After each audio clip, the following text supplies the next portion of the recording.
From birth, clones were trained for specific roles and tasks within the army, some naturally being easier than the others. However, throughout this video, we won't be looking at the easiest jobs within the army, rather we'll be looking at 3 of the toughest and most dangerous roles that could be taken on by clones. Keep in mind this video will use Legends material, and don't forget to follow me on Instagram to see all the freshest Star Wars memes and behind the scenes shots, as well as my rapidly growing Discord and Twitter. Hope you all enjoy the video.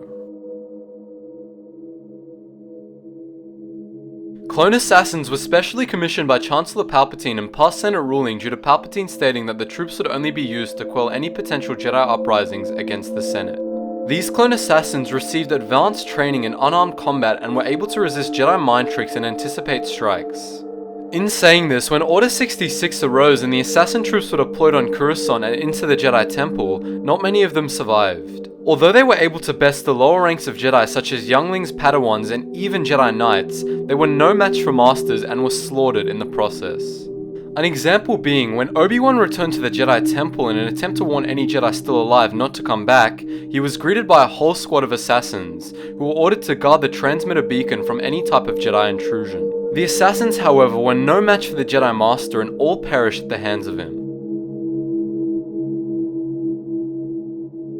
TRT Drivers replaced the clone ARF troopers shortly before episode 3, but for this point we're going to combine them as they both rode ATRTs into battle. Although the ATRT was originally supposed to be a recon transport, they were sometimes used in all-out battles where it was deemed AT-ATs weren't suitable. This led to enormously high ATRT casualties in some battles, as the drivers were left with no protection, were targeted by anti-tank missiles, and in general had very little cover and a very big target on their backs.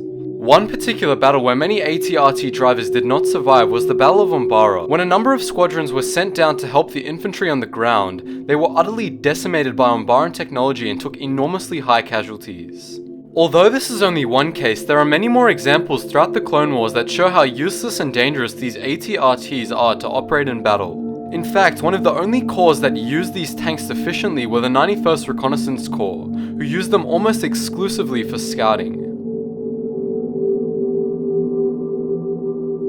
Clone Lancer troops were one of the most dangerous clone specializations that could be learned and were one of very few clone troopers ever equipped with a melee weapon. Deployed early in the Clone Wars, these troops rode Lancer bikes designed especially for them and obviously would wield Lancers in battle. These clones then would mount up in rows and prepare to charge straight into the droid front lines, hoping to break them. Needless to say, this job was one of, if not the most dangerous specializations a clone could be enlisted in, as they were charging toward rows of droids with no cover and blaster bolts flying toward them. These clones would almost always sustain high casualties, and the job required the utmost courage to perform. I would show you guys an example from Star Wars The Clone Wars 2003, however their clips are almost always copyright even when used under the laws of fair use. Anyways guys, as always, thanks for watching. Don't forget to follow me on Twitter and Instagram as well as joining us on our Discord. Hope to see you all in the next video.